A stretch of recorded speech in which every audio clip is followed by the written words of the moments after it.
Hello guys, welcome to BRK. నేను మీ నందు. రీసెంట్గా బెట్టింగ్ యాప్స్కి సంబంధించి చాలా న్యూస్ అయితే వైరల్ అవుతుంది. టాప్ హీరో లిస్ట్లో ఉన్న వాళ్ళందరూ కూడా దీన్ని ప్రమోట్ చేశారు. ఇప్పుడు వాళ్ళపైన కేసులు నమోదయ్యాయి అనే విషయం కూడా బయటకు వచ్చింది. మరి 100 మందికి పైగా అమాయకులు చనిపోయారు. అయినా కూడా ఇంత పెద్ద స్టార్స్ ఎందుకు మారట్లేదు? సినిమాల నుంచి వచ్చే డబ్బులు సరిపోవా? ఇటువంటి ఫేమ్ ఉన్నప్పుడు ఇటువంటి యాప్స్ ప్రమోట్ చేయడం కరెక్ట్ కాదు అని చెప్పి అందరూ అభిప్రాయపడుతున్నారు. మరి దీని గురించి మాట్లాడడానికి మనతో పాటు ప్రొడ్యూసర్ నటికుమార్ గారు ఉన్నారు. మరి సార్తో మాట్లాడి అసలు సినీ ఇండస్ట్రీ ఇటువైపు ఎందుకు వస్తుందనే డీటెయిల్స్ ఆయనతో మాట్లాడి తెలుసుకుందాం. నమస్తే సార్. సార్, యాజ్ ఎ సీనియర్గా ఎన్నో ఇయర్స్ నుంచి ఇండస్ట్రీలో ఉన్నారు. ఇప్పుడు తెలిసి తెలియని వాళ్ళు ప్రమోట్ చేశారు, ఇన్ఫ్లుయెన్సర్స్ ప్రమోట్ చేశారు అనుకుంటే ఫైన్. బట్ టాప్ లిస్ట్లో ఉన్న హీరోయిన్స్ కూడా ఇప్పుడు దీంట్లో బయటకు వచ్చారు సార్. దీన్ని ఎలా చూడాలి? అంటే డబ్బు అనేది వాళ్ళకి కావాల్సింది అడ్డదారిలో తొక్కుతున్నావా, అది దొంగ సొమ్మ, ఏ సొమ్మ అనవసరం. వాళ్ళకి కావాల్సిన యువతరాలు ప్రాణాలు పోతున్నాయా, వాళ్ళ మత రాష్ట్రం నాశనం అయిపోతుందా, మన దేశం నాశనం అయిపోతుందా, ఆ బెట్టింగ్ యాప్లో ఎక్కడికి వెళ్ళిపోతుందా డబ్బు, మనం ఎవరో ప్రమోషన్ చేస్తున్నాం, అవన్నీ వాళ్ళకి అవసరం లేదు. మా కుటుంబం బాగుందా, మేము ఎంజాయ్ చేసామా, పబ్బుల్లో ఎంజాయ్ చేసామా, మేము మామూలుగా చార్టర్ ఫ్లైట్లో ఎంజాయ్ చేసామా, మేము హ్యాపీగా ఎంజాయ్ చేస్తున్నాం, మా కుటుంబం బాగుంటే చాలు, ఎదుటితో మాకేంటి అని ఇలాంటి పబ్లిసిటీ, ఇలాంటి ప్రమోషన్ చేసే వాళ్ళకి ఇది వర్తిస్తుంది. అంటే నేను ఎందుకు అంటున్నానంటే అన్నమాట, దీంట్లో మేధావులు ఉన్నారు, అపర మేధావులు ఉన్నారు. 2 రాష్ట్రాల ప్రేక్షకులు వాళ్ళని 50 కోట్లు హీరో చేసిన విజయ్ దేవరకొండ ఉన్నాడు, రానా ఉన్నాడు, వాళ్ళ తాతగారు మెంబర్ ఆఫ్ పార్లమెంటరీ. ఈ స్టేజ్లో నేను ఉన్నానంటే రామానాయుడు గారే, ఈ ఫైనాన్షియల్గా స్టేజ్లో ఉన్నానంటే రామానాయుడు గారు నాకు ఇంప్రెషన్. అలాంటి సురేష్ బాబు గారు, వాళ్ళు అంత మంచి పేరు ఉంది, అంత డబ్బు ఉంది, మరి ఆయన ఎందుకు హెల్ప్ చేస్తున్నాడు? నెంబర్ 1. ప్రకాష్ రాజు గారు ప్రపంచంలో ఆయనే మేధావి అనుకుంటాడు, మొత్తం టోటల్గా నేను చెప్పిందే వేదం అనుకుంటాడు, నేను చెప్పిందే సెక్యూరిటీ అనుకుంటాడు. ఉదయం లెగిస్తే పవన్ కళ్యాణ్ తిరుగుతూనే ఉంటాడు, పవన్ కళ్యాణ్కి యుతబోధ చేస్తూ ఉంటాడు. నేను చాలా మేధావునని. మేధావుతనం అంటే ఇదా? మరి నాకు తెలియదు, నేను 1 సంవత్సరం చూసిన తర్వాత నాకు ఈ ప్యాక్ అంటే ఎలాగొచ్చింది, ఆ కేసునో అంటే ఎలాగుందా, ఆ బెట్టింగ్ యాప్ అంటే ఎలాగుందా, క్రికెట్ అంటే ఇదా, డబ్బులు వేస్తే డబ్బులు వస్తాయా అంటే కళ్ళు మూసుకుపోయి నిద్రపోయి నువ్వు సంవత్సరం అడ్వర్టైజ్మెంట్ చేసావా? కొత్తగా కొంతమంది చెప్తున్నారు మా టీమ్స్ ఉన్నాయండి, మా టీం ఏం చెప్తే దాంట్లో దూకేస్తాం అంటున్నారు. మా టీం అంటే ఒకటి చాలా చక్కగా చెప్తున్నారు, మా team legal team, security team, enquiry team, ఇంకా మనకి వేరే వేరే టీంలు ఏమున్నాయి నాకు తెలియదు, కానీ ఆ టీంలన్నీ చెక్ చేసిన తర్వాత కళ్ళు మూసుకొని అంటే చేసేస్తారంట. ఈ టీంలే కొంపలు ముంచి అల్లు అర్జున్ గారిని, ఆ టీంలో మొత్తం తీసుకెళ్ళి అక్కడ ఆ రోజు ఆ మాట చెప్పకుండా కరెక్ట్గా ఉంటే, ఆ సెక్యూరిటీ కరెక్ట్గా సెక్యూరిటీ లోపం లేకుండా ఏ లోపం ఉంటే ఈ టీం చేసిన దానికి ఆ టీం జైలుకి వెళ్ళా, ఆయనలో ఒకరోజు జైల్లో కూర్చున్నాడు. ఈరోజు మొత్తం ప్రపంచంలో ఆయన మొత్తం సూపర్ డూపర్ హిట్ అయినా ఎంజాయ్ చేయలేక బాధతో కూర్చున్నాడు, గిల్టీగా కూర్చున్నాడు. ఎందుకంటే చేసింది ఒక ఆమె ప్రాణం పోయింది కాబట్టి. ఇది తెలుసుకోగలగాలి, ఫస్ట్ తెలుసుకోగలగాలి. హీరో అన్నవాడు తెలుసుకోగలగాలి, నా టీం ఉంది, నాకు అవసరం లేదని నీ టీం జైలుకి వెళ్తావు, నువ్వు జైలుకి వెళ్తావు. బెట్టింగ్ యాప్స్లో ఎంతమంది చచ్చిపోయారో నువ్వు ప్రమోషన్ చేసిన యాప్లో నువ్వు మర్డర్ కేసుకి నువ్వు లోన పోతావు. ఇప్పుడు నువ్వు ఎంత డబ్బు కలెక్ట్ చేశారో బెట్టింగ్ యాప్లో ఇక్కడ 2 రాష్ట్రాల నుంచి ఎంతమంది నష్టపోయారో ఆ డబ్బు నువ్వు బాధ్యత అవుతావు. నీ ఆస్తులు ఈడీ జప్తు చేస్తుంది, నీ ఆస్తులు ఈడీ జప్తు చేస్తుంది. నా డబ్బులు ఎందుకు జప్తు చేస్తుంది అంటే నువ్వు ప్రజలకి నువ్వు నమ్మించి మోసం చేసి నువ్వు రండి రారండి అని చెప్పి తీసుకొని వెళ్ళి అందరినీ యాప్లో జాయిన్ చేసి ఆన్లైన్ ఆడించావే, దాని డబ్బుకి ఇది నీకు శిక్ష. గాంబ్లింగ్ 2017 గాంబ్లింగ్ యాక్ట్ ఉందని తెలియదా? నిషేధించబడిందని తెలంగాణ, ఆంధ్రప్రదేశ్ అని తెలియదా? కొన్ని రాష్ట్రాలు కొంతమంది కొన్ని వాటికి ఎక్స్క్యూజ్ ఉన్నాయి, గోవా అని. అది ఆఫ్లైన్లో ఆడుకోండి, ఎవరికి ఇష్టం ఉంటే వాళ్ళు వెళ్ళి ఆడుకుంటారు, వాళ్ళు పోగొట్టుకుంటే వాళ్ళ ఫ్యామిలీ బాధపడుతుంది, దేశం బాధపడదు, రాష్ట్రం బాధపడదు. ఈ ఫోన్లో ఆన్లైన్ యాప్లు ఏంటంటే ప్రతి పేదవాడు 1000 రూపాయలు సంపాదించేవాడు 2000 సంపాదించే ఆశాజీవి. మీరు చెప్తున్న ఈ ప్రమోషన్లో 10 నిమిషాలు 20 నిమిషాల్లో కొట్టు, మీకు డబ్బే డబ్బు అంటే పలానా హీరో చెప్పాడు కదా వచ్చేస్తుందేమో అని ఆశతో పక్క నుంచి వెంటనే ఫోన్ యాప్లు ఉన్నాయి, యాప్స్ ఉన్నాయి, ఆ యాప్ల్లో డబ్బు తెచ్చుతున్నారు, ఇక్కడ వేస్తున్నారు, దాంట్లో ఆత్మహత్య చేసుకుంటున్నారు. అవును సార్. ఎంతమంది ప్రాణాలు పోయి ఆ ప్రాణాలు మీరు బాధ్యులు, అవును సార్. మిమ్మల్ని బాధ్యులు చేయాలి. ప్రకాష్ రాజ్ గారు చేసిన యాప్లో ఎంతమంది చనిపోయారో ఆయన మర్డర్ కేసుకి లోన్ వేసేయాలి. ఎవరైనా సరే, విజయ్ దేవరకొండ గారు అవ్వచ్చు, లేకపోతే ఎవరైనా అవ్వచ్చు. ఇది కరెక్ట్ అంటారా? లేదు సార్. ఇప్పుడు వాళ్ళు సరదాగా ఆడారు, లేకపోతే మాకు వాళ్ళకి లీగల్ ఉంది. లీగల్ ఉంటే లీగల్ కట్ చేయండి. ఇక్కడ ఇల్లీగల్ ఇది. అవును. తెలంగాణ, ఆంధ్రప్రదేశ్ ఇల్లీగల్. ఈ క్రికెట్ బెట్టింగ్ కానీ, కోడి పందాలకు కానీ, బల్లాట్లకు కానీ, మొత్తం టోటల్గా ఏదైతే ఉన్నాయో క్రికెట్ బెట్టింగ్ కానీ ఏవి కూడా చెల్లనేరు కేసును. ఇవన్నీ కూడా గ్యామ్లింగ్ యాక్ట్ 2017 కింద వస్తాయి. అది కూడా తెలుసుకోలేని వాళ్ళు హీరోలు అయ్యారు. అది కూడా తెలుసుకోలేని వాళ్ళు ఆర్టిస్టులు అయ్యారు. అది కూడా తెలుసుకోలేని వాళ్ళు ప్రపంచ మేధావి పవన్ కళ్యాణ్ గారికి చెప్పడానికి వస్తాడు మరి ఆ పెద్ద మనిషి. నువ్వు చెప్పేటప్పుడు నువ్వు ఈ నీతిలో ఉన్నావా, నీ నీతి కౌరులు ఏంటి, నువ్వు చేసిన పని ఏంటి, నువ్వు ప్రజలకు ఏం చేసావో చెప్పాలి. ఆ పాపం సొమ్ముతో ఎంతమంది నష్టపోయారు, ఎంతమంది ఈ బాధలు పడుతున్నారు అనేది నీకు తెలియదా? ప్రకాష్ రాజ్ గారు నీతి విషయం మాట్లాడకూడదు అన్నది ఎందుకు ఇంత ఆయన మా ప్రకాష్ రాజ్ గారు మాకు ఆయన అంటున్నానంటే, ఆయన పవన్ కళ్యాణ్ గారికి ఎవరినైనా చెప్పమంటాడు, ఆయనకి తెలియదు ఎవరినైనా చెప్పండి అయ్యా అంటాడు. లేకపోతే ధర్మం కోసం నాకే తెలుసు 4 గన్మ్యాన్లు ఇక్కడ తెలంగాణ మన కర్ణాటక అటు ఇటు కలిపి 4 గన్మ్యాన్లు వేసుకొని బీజేపీ నరేంద్ర మోడీ గారి కోసం మాట్లాడతాడు. నేను నరేంద్ర మోడీ గారిని సపోర్ట్ చేయట్లే. మాట్లాడేటప్పుడు నీకు అడుగుతుందా, నువ్వు చేసేది ఏదైతే చూపించకూడదు. నేను నరేంద్ర మోడీ గారు బీజేపీకి సపోర్ట్ చేయట్లే, నేను లేకపోతే నేనేమి ఆయన జగన్మోహన్ రెడ్డికి సపోర్ట్ చేశాడని నేను చెప్పట్లా. అయితే నేనేమంటున్నానంటే, తప్ప కాదా మీరు చేసింది? ప్రాణాలు పోయింది ఎవరిస్తారు, తిరిగి ప్రాణాలు ఇవ్వలేము. కానీ మీ డబ్బు ఏదైతే ఉందో, ఎంతమంది యాప్ల్లో వెళ్ళిందో ఆ యాప్ల్లో దొరికితే ఓకే, దొరకకపోతే మీ దగ్గర డబ్బులు వసూలు చేయండి, మీ ఆస్తులు జప్తు చేయండి. ఈడీ జప్తు చేయాల్సిందే. ఎందుకంటే ఇప్పుడు కనబడిన వాడు ఓనరు, కనిపించేవాడు ప్రమోటరు. మరి అదే ప్రమోషన్ చేసేవాడు కనిపిస్తాడు కదా, కనిపించేవాడు ఆస్తులు. ఇప్పుడు నువ్వు అగ్రిమెంట్ చేసుకునేటప్పుడు ప్రమోషన్తో చేసుకుని ఓనర్తో చేసుకుంటావు. అంటే కొంతమంది తెలివిగా ఏం చెప్తున్నారంటే సార్, ఇప్పుడు సురేఖవాణి వాళ్ళ కూతురు దొరికిన తర్వాత ఆమె చెప్తుంది, మాకు డీటెయిల్స్ ఏం తెలియదండి, వాళ్ళు పోస్ట్ చేశారు, షేర్ చేయమన్నారు, దాన్ని షేర్ చేసాము అని చెప్పి. అంత ఈజీగా స్కిప్ అయిపోవడం కరెక్ట్?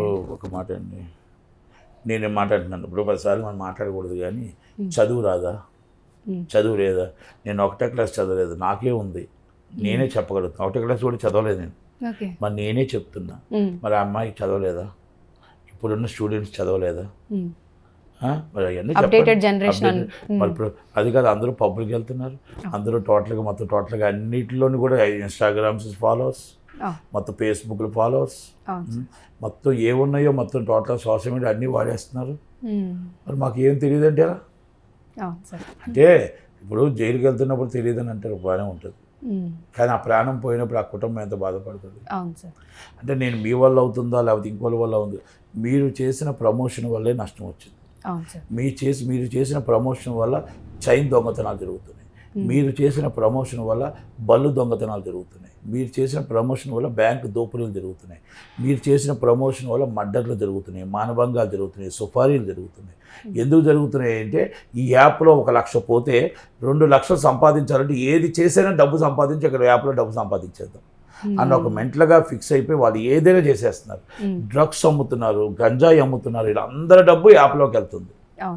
ఒకప్పుడు 2010లో 41 రూపాయలు ఉన్న డాలరు 87 రూపాయలకు వస్తుంది డాలర్. అంటే మన గ్రోత్ తగ్గుతుందా పెరుగుతుందా? మన రూపాయి విలువ తగ్గుతుందా పెరుగుతుందా? మన డబ్బంతా బ్లాక్ మనీ కింద వాటి కింద యాప్ల్లోకి వెళ్ళిపోతూ ఉంటే, విదేశాలకు తరలి వెళ్తూ ఉంటే మనం ఇక్కడ అడుక్కు తినే పరిస్థితికి వస్తాం. కనుక అది కూడా ఆ మాత్రం కూడా తెలియదు. మీరు చేస్తున్న చిన్న తప్పుకి మన దేశం నాశనం అయిపోతుంది, మన రాష్ట్రం నాశనం అయిపోతుంది, మన పిల్లలు ఇప్పుడు యూత్ మరి వేరే పని చేసుకునే పిల్లలు వేరే దారి పడుతున్నారు, మన అడ్డదారులు పడుతున్నారు. ఇవన్నీ కూడా మీకు తెలియవా? ఒక్కదానికి దారి మొత్తం ఇన్ని మర్డర్లకి, దొంగతనాలకి, వాటికి దారి తీస్తుంది. మీరు దొంగతనం చేసే డబ్బు ఎక్కడ ఉంటుంది చెప్పండి? కేసినోలో కానీ వీటిలో కానీ ఉంటాయి. మీరు దొంగతనం చేసే డబ్బు ఎక్కడ ఉంటుంది చెప్పండి? ఇదే ఉంటాయి. సుపారీ చేసిన డబ్బు ఎక్కడ ఉంటుంది చెప్పండి? వీటిలో ఉంటాయి. అది బంగాళాలు కట్టరు. కనుక ఇలాంటి యాప్లో డబ్బు వెళ్ళిపోతే 90% 10% ఎవరైనా గెలుస్తారేమో, 90% విదేశాలకు తరలి వెళ్ళిపోతుంది డబ్బు. అది ఎవరికి తెలియట్లేదు సార్. అదే నేను ఒకసారి పెడితే అంటున్నా. వచ్చేస్తుంది అనే అది ఆ తరలి వెళ్ళిపోతున్న డబ్బుకి మనం ఎవరు బాధ్యులు? గవర్నమెంట్ మొత్తం టోటల్గా గవర్నమెంట్లు కూడా సీరియస్గా తీసుకోవాలి. ఇప్పుడు గత 10 సంవత్సరాలు గవర్నమెంట్ ఉంది, అసలు దీని మీద పట్టించుకొని కూడా పట్టించుకోలేదు. కేటీఆర్ గారు చాలా మేధావి చెప్తాడు, నేను అమెరికాలో ఉన్నాను, నేను చాలా తెలుసు, నాకున్న తెలివి ఎవరికి లేదు, అసలు నేను రాష్ట్రాన్ని దేశాన్ని నడిపించగలుగుతాను అంటాడు. మరి మెట్రో ట్రైన్ మీద కేసీఆర్ ప్రమోషన్ గారు కాదు, మళ్ళీ కేటీఆర్ గారు. అదే నేను కేసీఆర్ గారి కోసం చెప్పట్లే.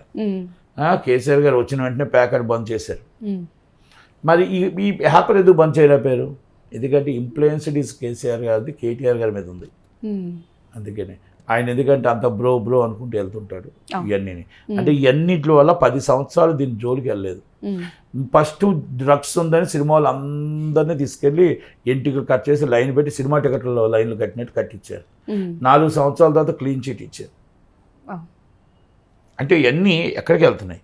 తెలంగాణ గవర్నమెంట్ కూడా సార్, ఇప్పుడు మీరు డ్రగ్స్ అన్నారు కాబట్టి గంజాయి వీడని మాట్లాడతారు, అవన్నీ బ్యాండ్ అని చెప్పి మాట్లాడుతున్నారు.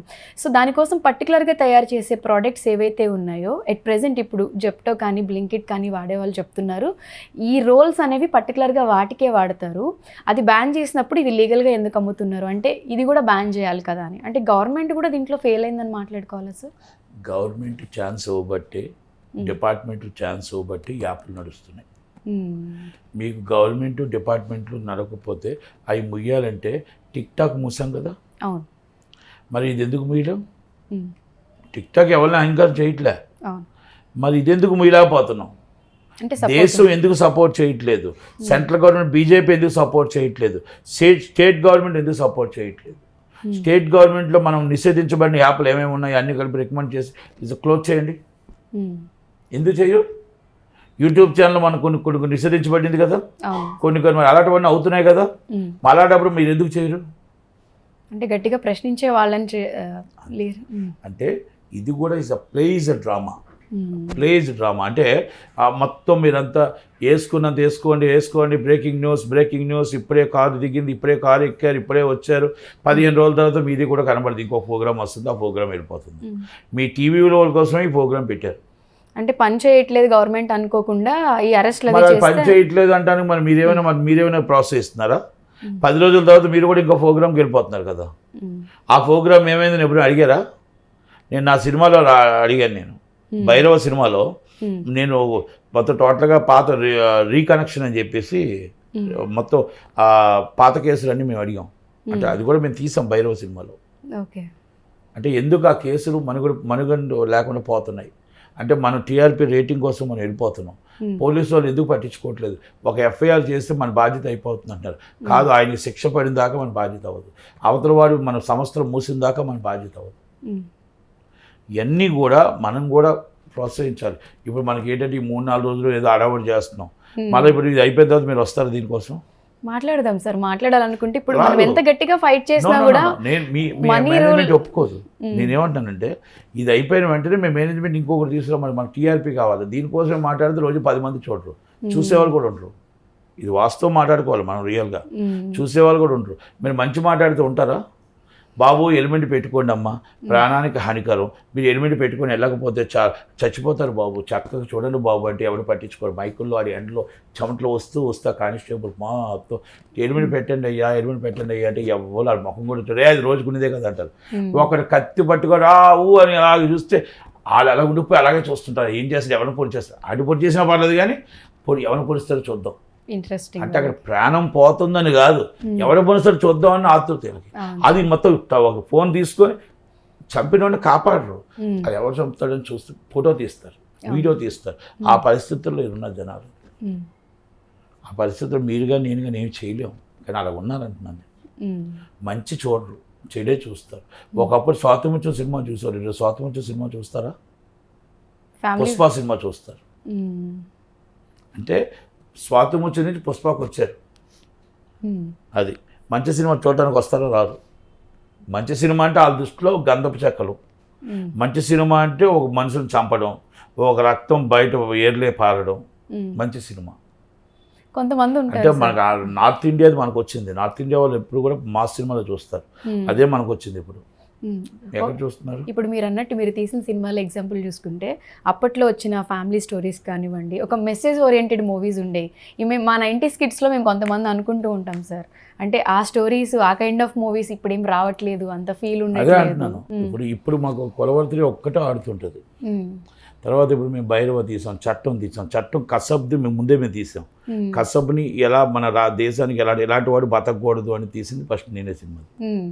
అలాగే చట్టం, అలాగే మనకు భైరవ, ఒక దాసన్న, ఒక మా అన్నయ్య బంగారం, ఒక అప్పు చేసి పప్పు కూడా కామెడీ సినిమా, ఇలా ఎన్నో తీసుకొచ్చాం. ఇప్పుడు ఆ సినిమాలు చూడరు ఈ రోజుల్లో తీస్తే. అందుకే మేము ఆపేసాం. Minimum budget is 100 crores. ఇది మినిమం, అంటే low budget 100 crores, minimum budget 500 crores, high budget అని 1000 crores. అది ఎవరి సొమ్ము ఏంటో నాకైతే తెలియదు, కానీ అలాగే సినిమాలు తీస్తున్నారు, అలాగే చూస్తున్నారు ఇప్పుడు మా జనాలు.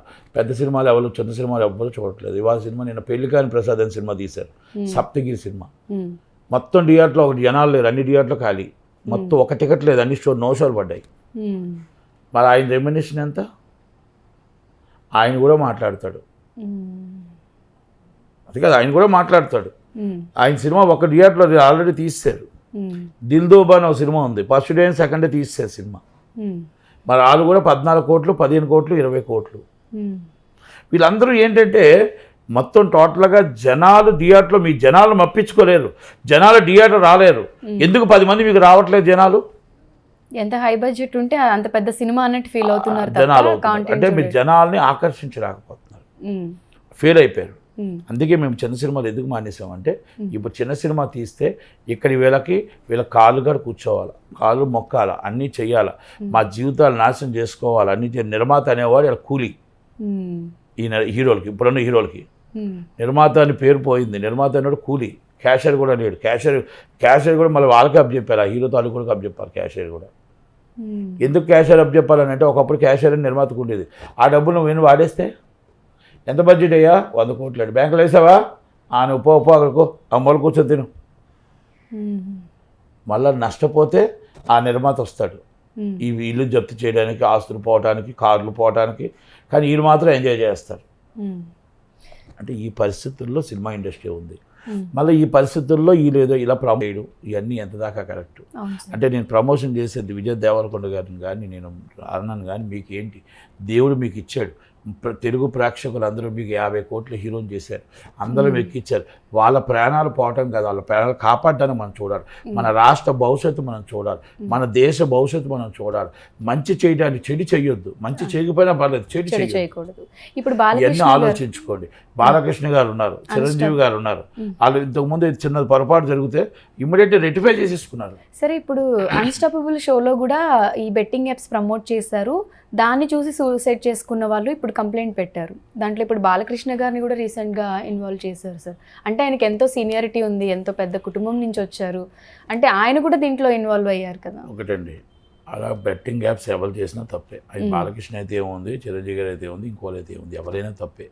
అది బెట్టింగ్ యాప్స్ని ఒక బాధ్యత గల ఆయన నిజంగా చేస్తే, బాధ్యత గల ఒక ఎమ్మెల్యే, ఒక చీఫ్ మినిస్టర్ బామ్మర్ది, ఒక నందమూరి తారక రామారావు గారి కొడుకు, ఒక నిజంగా చేస్తే అది నడుపుతుంది మై హోమ్ రామేశ్వరరావు గారు, my home TV, my home projects, super projects. దేశంలోనే దేవుడు భక్తుడు. మరి అలా ప్రాణాలు పోగొట్టేది ఇస్తాడని నేను అనుకోను. అలా ఉంటే రెక్టిఫై చేసుకోవాల్సిన బాధ్యత ఉంది. ఇమ్మీడియట్లీ చేసుకోవాలి నిజంగా. అది కానీ అలా చేస్తే, ఎందుకంటే ఆ సంస్థ నడిపిన వాళ్ళకి పెద్ద పేరు దేశంలో. ఎందుకంటే చిన్నజయస్వామి గారు భక్తుడు, మరి ఆయన భక్తుడైతే మరి ఈ తప్పు పని చేయకూడదు చేస్తే. మరి మరి బాలకృష్ణ గారు నాకు తెలిసి ఆయనకి ఏ తక్కువ చేయరు. ఒక చేస్తే మాత్రం 100% తప్పే చేస్తే, ఎందుకంటే నాకు తెలిసి చేయకూడదు, చేస్తే తప్పే, నేను చూడలేదు. సో ఇప్పుడు ఏపీలో కూడా ఈ బెట్టింగ్ ఏవైతే ఈ కార్డ్స్కి సంబంధించిన పేకాటికి కూడా పర్మిషన్ ఇస్తాను అని చెప్పి చంద్రబాబు నాయుడు గారు ఇప్పుడు మాట్లాడుతున్నారు అనే ఒక వార్త, ఒక ఆర్టికల్ అయితే అన్నిటిలో వైరల్ అవుతుంది సార్. ఏ యాప్లకి ఇస్తానన్నా ఎవరు కన్ఫర్మా సార్? అది ఎవరు ఆ తప్పుడు పని ఎప్పుడు చంద్రబాబు నాయుడు గారు చేయరు. చేస్తే మాత్రం చాలా పెద్ద తప్పు చేయరు నాకు తెలిసి. అంటే ఇదంతా ఫేక్ ఎందుకంటే న్యూస్ రోజా గారిని అన్ని మాటలు మాట్లాడి సిప్ వస్తుంది కేసులో సిప్ వస్తుంది అని చెప్పేసి అంత ఎటకారం చేసేవాళ్ళు. మరి టీడీపీ వాళ్ళు పెడతారు అనుకుంటున్నారా మీరు? మరి పవన్ కళ్యాణ్ గారు పెడతారు అనుకుంటున్నారా మీరు? పవన్ కళ్యాణ్ గారు కానీ వాళ్ళ మీద చాలామంది నమ్మకాలు పెట్టుకున్నారు. కనుక దయచేసి ఇలాంటి జోజో మాటలు అవన్నీ పెట్టరు. మద్యం అంటారా, మద్యం ఇప్పుడు బెల్ట్ షాపుల మీద బ్యాడ్ ఉంది ఆయనకి. ఇప్పుడు బెల్ట్ షాపులు ఇదికి బెల్ట్ షాపులు ఇది ఎక్కడ చూడు మందే ఏర్లే పారుతుంది. మరి అది ఆ మందుకే ఇప్పుడు బ్యాడ్ ఉంది. ఇలాంటివి ఎంకరేజ్ చేస్తారని నేను అనుకోను. అది ఎందుకంటే అది కరెక్ట్ కాదు కాబట్టి మనం పూర్తిగా చెప్పలేము.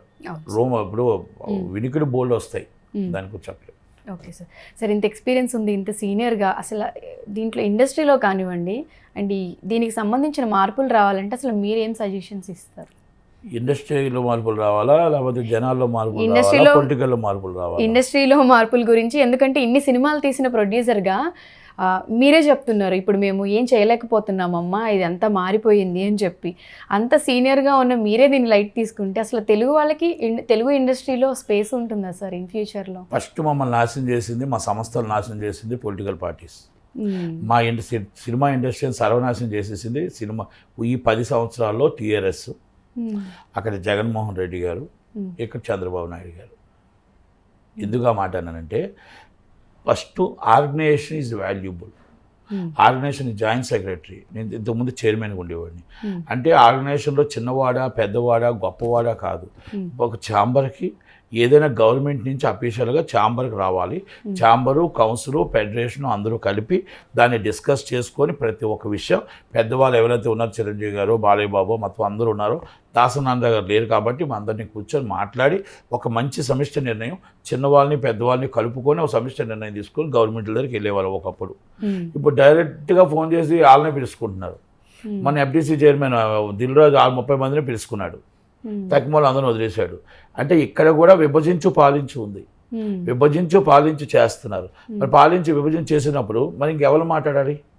ఇప్పుడు జగన్మోహన్ రెడ్డి గారు చేశారంటే తప్పు, మరి మీరు కూడా అదే చేస్తున్నారు కదా. ఇప్పుడు పవన్ కళ్యాణ్ గారు వచ్చి మీటింగ్లోకి ఒక్క చిన్నవాడైనా వచ్చాడా? ఒక్క చిన్న సినిమా నిర్మాత వచ్చాడా? ఒక సినిమా తీసే నిర్మాత వచ్చాడా? 10 మంది 15 మంది సినిమా తీసే నిర్మాతలే వచ్చారు. పోనీ ఆ రోజు ఈ సంస్థలన్నింటిలోని పోనీ ఈ పెద్ద మనుషులు ఎవరైనా వచ్చారు కదా, గబా వచ్చిన వాళ్ళు అందరూ ఒక్కలైనా ఆయన అరెస్ట్ని ఖండించారా? ఆయన అరెస్ట్ చేసిన బాధపడ్డారా? ఆయన కోసం పనులు చేసుకోవడానికి ఎగేసుకుని వెళ్ళిపోతున్నారు. వాళ్ళని కూడా అదే ఎంకరేజ్ చేస్తారు. కష్టపడిన వాళ్ళకి కడకాళ్ళు. నిర్మాత పరిస్థితి, చిన్న సినిమా నిర్మాత పరిస్థితి ఏంటో, కార్యకర్త పరిస్థితి అదే. జెండా పెట్టిన కార్యకర్త నిలబడుతూనే ఉంటాడు, ఆ గేటుగాడ చూస్తూనే ఉంటాడు. ఏ రోజైనా చంద్రబాబు ముఖం చూడకపోతామా? ఏ రోజైనా లోకేష్ ముఖం చూడకపోతామా? ఏ నాడైనా నేను పవన్ కళ్యాణ్ గారిని చూడకపోతామా? మన ముందే నడుచుకుంటూ వెళ్తే కార్పొరేట్ కంపెనీలు టక్కు టై వేసుకొని బెంచ్ కారులతో వెళ్ళిపోతూ స్వాగతం పలుకుతూ వెళ్తూ ఉంటారు. కానీ ఆ కార్యకర్త జీవితం గేటుగాడే ఆగిపోతుంది. ఏ రోజు కార్యకర్తను ఏ రోజైతే నీకు లోనకి వెళ్తాడో, ఈ కార్పొరేట్ కంపెనీ వాడు బయట నించుంటాడో, ఆ రోజు నిజమైన స్వతంత్రం, నిజమైన రాజకీయ నాయకుడు ఉన్న రోజు. పవన్ కళ్యాణ్ గారు వచ్చినా, చంద్రబాబు నాయుడు గారు వచ్చినా, జగన్మోహన్ రెడ్డి గారు వచ్చినా ఇదే పరిస్థితి. సేమ్ మా సినిమా ఇండస్ట్రీలో ఇదే పరిస్థితి.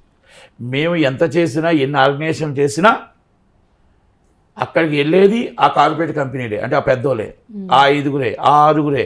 ఈ టీఆర్ఎస్ పార్టీ అవ్వచ్చు, రేవంత్ రెడ్డి గారి పార్టీ అవ్వచ్చు, వాళ్ళు అవ్వచ్చు. కాంగ్రెస్లో నమ్మకం ఉండే, ఏమని ఉండే, అంతకుముందు రాజశేఖర రెడ్డి గారి టైంలో, కిరణ్ కుమార్ రెడ్డి గారి టైంలో చిన్నవాళ్ళకి పెద్దవాళ్ళకి అందరికీ కూడా ఒక పేట వేసి కూర్చోబెట్టి మీరు నిర్ణయాన్ని పెట్టి మీకు మనీ పంచుతామని చెప్పేవారు.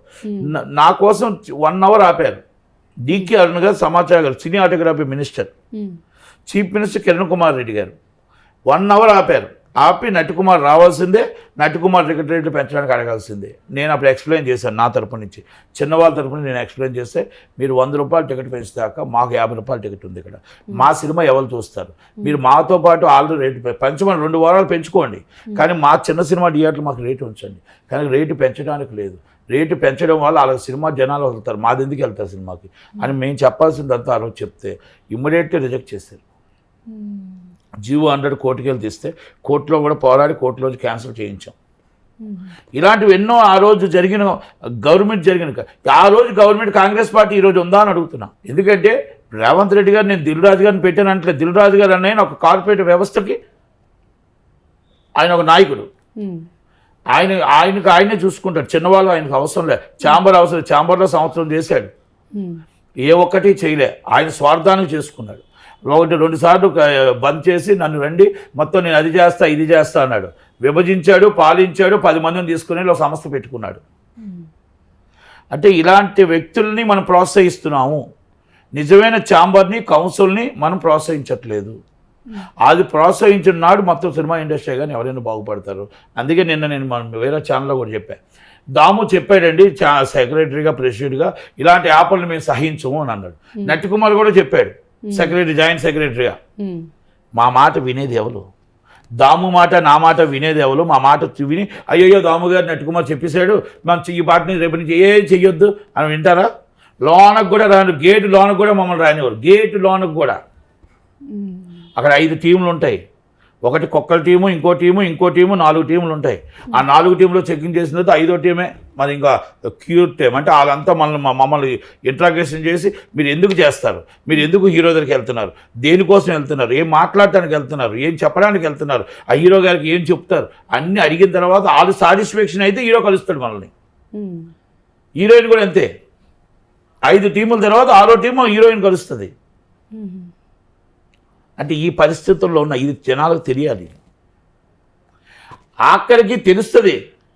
జైలుకి వెళ్ళే రోజు అప్పుడు 6వ టీమే జైలుకి వెళ్తుంది, 5 టీంలు వెళ్ళవు. అంటే ఇవన్నీ ఏంటంటే ఆ మైకం మానియాలి, ఆ మైకం వదిలేయాలి. ఆ మైకం వదిలేసి మనం ప్రజల్లో ఉండాలి. మన సినిమా తీస్తున్నా మన ప్రేక్షకులు ఏం చేస్తున్నారు, ఏం చూస్తున్నారు, అసలు ఎక్కడ సినిమా ప్లాప్, ఎక్కడ హిట్, భజన చేసే వాళ్ళ వెనకాల కాదు ఉండేది.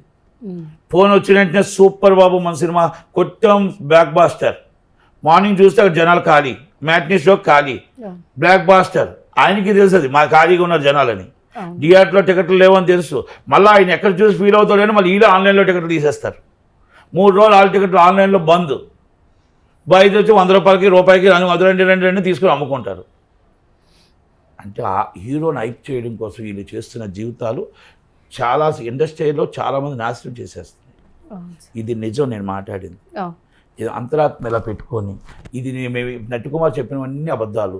అసలు మేము ఎప్పుడు ఏ రోజు ఆన్లైన్లో మేము టికెట్లు తీయలేదు. మేము చాలా అసలు జనాలు వచ్చి తీసుకుంటారు. ఒక మాట చెప్పండి, చెప్పరు సార్ అది నిజంగా. చెప్పమన్నా నిజంగా ఆన్లైన్లో 1000 టికెట్లు 5 నిమిషాలు అయిపోతాయా? అయిపోవు సార్. అంటే కొట్టడానికి 1 గంట కావాలి కదా. అంటే ఈ పరిస్థితుల్లో ఉన్నాయి ఒక్కొక్కరు. అంటే ఎలాంటి ఉన్నదో మరి ఆ తరపు నుంచి గవర్నమెంట్లు కూడా కళ్ళు తెరవాలి. గవర్నమెంట్లు కూడా అందరినీ కలుపుకొని వెళ్ళాలి. 2 రాష్ట్రాల్లో షూటింగ్లు జరగాలి. 2 రాష్ట్రాల్లో ఇన్ఫ్రాస్ట్రక్చర్ ఉండాలి. 2 రాష్ట్రాల్లో చిన్నవాళ్ళని పెద్దవాళ్ళని కాపాడాలి. 2 రాష్ట్రాల్లో ఇక్కడ స్టూడియోలు ఎలా కట్టారో అక్కడ స్టూడియోలు కూడా అలాగే కట్టాలి. అక్కడ గవర్నమెంట్ స్టూడియో డెవలప్ చేయాలి. 2014 నుంచి 2019 దాకా ఇక్కడ హైదరాబాద్లో ఉన్న ఇన్ఫ్లుయెన్స్తో చంద్రబాబు నాయుడు గారు అక్కడ ఏది పట్టించుకోలేదు. ఆయన 5 సంవత్సరాలు పట్టించుకోలేదంటే ఈయన వచ్చి మొత్తం రేట్లు 35 రూపాయలు ఇక్కడ 5 రూపాయలు చేసేసాడు. అంటే సినిమాల మీద కోపంతో. ఆ తర్వాత ఆయన ఏం చేశాడు, ఈయన ఏం చేశాడు, పోలవరం అమరావతి పక్కన పడేశాడు. ఈయన సినిమా ఫీల్డ్ పక్కన పడేస్తే ఆయన పక్కన పడేశాడు. ఇప్పుడు సినిమా ఫీల్డ్ రండి అని పవన్ కళ్యాణ్ గారు పిలుస్తున్నారు. రావటానికి ఇక్కడ ఆల్రెడీ డెవలప్ అయిపోయారు. మనం 1981లో పిలిస్తే 2001లో వచ్చారు. చిరంజీవి గారు అందరూ వచ్చింది 2003, 2002లోనే సెటిల్ అయ్యారు, ఇంక్లూడింగ్ దాసనారాయణ గారితో సైతం. అంటే ఇవన్నీ నేను ఎందుకు చెప్పుకొస్తున్నానంటే ఇది మనం తెలుసుకోగల చరిత్ర ఇది. అంతే తప్ప ఊరిగా ఏదో చెప్పేసి అయిపోయింది మొత్తం టోటల్ చాలా బాగా చూస్తున్నారు ఇండస్ట్రీ అంటే కాదు. ఇది నిజం. దాము మాట్లాడినా నేను మాట్లాడినా కాదు. ఇండస్ట్రీ పెద్దవాళ్ళు అందరినీ కలిపి మీరు ముందు ఆర్గనైజేషన్ గౌరవిస్తే ఆర్గనైజేషన్ నుంచి మొత్తం అందరూ వస్తారు. మీరు చిరంజీవి గారు రాకుండా ఉండరు, బాలయ్యబాబు రాకుండా ఉండడు, ఎవ్వరూ రాకుండా ఉండరు. ఆర్గనైజేషన్ గౌరవించాలి. Is a must and should organization. ఇది చెన్నై తరం రావాలా. చెన్నైలో చూడండి ఆర్గనైజేషన్కే గౌరవం ఉంటుంది. అక్కడ ఎవరు పెద్దవాళ్ళు ఎవరు చిన్నవాళ్ళు కాదు. Organisation is valuable. ఆర్గనైజేషన్ విలువ ఇవ్వాలా. మీరు ఆర్గనైజేషన్ విలువకుండా హీరోకి విలువిస్తారా, మీరు మనుషులకు విలువిస్తారా? హాయ్ బాబు how are you is fine అంటే అది కాదు. ఆర్గనైజేషన్కి విలువ ఉన్నప్పుడు మనం ఇవ్వాలి. పెద్దవాళ్ళకి విలువ లేనప్పుడు ఇలాంటివి జరుగుతాయి. అందుకే మనం పెద్దవాళ్ళని ఏమిటి బాగున్నారా అని అడగొచ్చు. శ్యామలా గారు ఉన్నారు, చంద్రబాబు నాయుడు గారు అంత పెద్ద ఆయన్ని ఇష్టం వచ్చినట్టు మాట్లాడారు. అంటే ఆ విలువలు మనకు పోయాయి కాబట్టి. పవన్ కళ్యాణ్ గారు లాంటి స్టార్ని ఎలా ఇష్టం వచ్చినట్టు మాట్లాడింది ఆమె. అంటే మనం విలువలు పోతున్నాయి. అంటే గవర్నమెంటే మనం నేర్పిస్తుంది, అది ఏ గవర్నమెంట్ అనేది కాదు. అందుకనేసి ఆర్గనైజేషన్కి విలువిస్తే పెద్దలకు విలువిచ్చినట్టే. ఇది పెద్దలు పెట్టిన ఆర్గనైజేషన్, మేము పెట్టిన పదవిలో మేము ఉండొచ్చు, లేకపోతే ఇంకొకరు ఉండొచ్చు. ఆర్గనైజేషన్ ఇప్పుడుగా 1941, 1931లో పెట్టిన ఆర్గనైజేషన్. కనుక ఇదన్నీ గుర్తుపెట్టాలంటే పార్టీ గవర్నమెంట్స్ కళ్ళు తెరవాలి. మొత్తం టోటల్గా ఇవన్నీ అవ్వాలంటే గవర్నమెంట్లే ముందుకు రావాలి. సార్ ఫైనల్గా ఈ బెట్టింగ్ యాప్స్ గురించి ఏం చెప్తారు సార్? బెట్టింగ్ యాప్స్ కోసం సింపుల్ ఇష్యూ. బెట్టింగ్ యాప్స్ ఎవరైతే చేశారో వాళ్ళ దగ్గర నుంచి ప్రమోషన్ చేసేవాళ్ళు ఎంత అమౌంట్ ఆ బెట్టింగ్ యాప్లోకి వెళ్ళింది 2 రాష్ట్రాల నుంచి, ఆ ఎన్ని వందల కోట్లు వెళ్ళింది, ఎంతమంది చనిపోయారు, ఎంతమంది ఆత్మహత్య చేసుకున్నారు, ఆ బెట్టింగ్ యాప్కి ఎవరైతే ప్రమోషన్ చేశారో వాళ్ళ మీద కేసు రిజిస్టర్ చేసి murder case, attempt murder case register చేసి, గ్యాంబ్లింగ్ యాక్ట్ 2017 రిజిస్టర్ చేసి, ఈడీ ఆ మొత్తం వాళ్ళ డబ్బు అంతా కూడా వాళ్ళ దగ్గర వాళ్ళ అసలైన వానరు దొరికితే ఓకే, దొరకకపోతే ఎవరైతే ప్రమోషన్ చేశారో ఇల్లీగల్గా ప్రమోషన్ చేసిన వాళ్ళని ఇమ్మీడియట్గా తీసుకొని వాళ్ళ ఆస్తులు జప్తు చేసినా సరే ఈ డబ్బుని ఆ చనిపోయిన వాళ్ళకి కట్టాలి. దయచేసి నేను ఇంకో మాట కూడా చెప్తున్నా, మీరు యాప్లు ఉంటే దాన్ని మొత్తం టోటల్గా యాప్లు ఉంటే మొత్తం డిలీట్ చేయండి. మీ జీవితాన్నే కాదు, మీ జీవితం పోతుంది, మీ ఫ్యామిలీలు పోతున్నాయి, మళ్ళీ దేశం నాశనం అయిపోతుంది, రాష్ట్రం నాశనం అయిపోతుంది. మీరు పనిచేసి వచ్చింది 1000 రూపాయలు గొప్ప, ఈ జోజమాటలో వచ్చేది మాత్రం గొప్ప కాదు. దయచేసి ప్రతి ఒక్కటి కూడా ఆలోచించండి. ఎక్కడైనా ఇమ్మీడియట్లో ఉంటే మీకు మీరుగా రియాలైజ్ అవ్వండి, ముందు డిలీట్ చేయండి. డిలీట్ అవ్వకపోతే పక్క వాళ్ళు ఎవరైనా ఆడుతున్నారంటే ఇమ్మీడియట్లీ ఇన్ఫర్మేషన్ ఇచ్చి డిలీట్ చేయించండి. ఎందుకంటే ఇది దేనికంటే అన్నింటికంటే డ్రగ్స్ కంటే గంజాయి కంటే ప్రమాదకరం అనేది ఈ యాప్. ఈ యాప్ అనేది ఫోన్ మన చేతిలో ఉన్నంత వరకు ఈ యాప్ మన చేతిలో ఉంటే జీవితం నాశనం అయిపోతుంది. కనుక ఇమ్మీడియట్లీ రియాక్ట్ అవ్వమని నేను రిక్వెస్ట్ చేస్తున్నా. ప్రతి ఒక్కరికి నేను రిక్వెస్ట్ చేస్తున్నా. ఇలాంటి వాటిల్లో సినిమా వాళ్ళ ఇండస్ట్రీలో దూరితే సినిమా ఇండస్ట్రీకి పరువు పోతుంది, పరువు తీయొద్దు దయచేసి. మీకు ఆల్రెడీ మిమ్మల్ని పెంచింది పోషించి ఇంతవరకు తెలుగు కళమ్మ తల్లి పరువు తీయొద్దని మనం థ్యాంక్ యూ. చాలా బాగా చెప్పారు sir, thank you so much for that.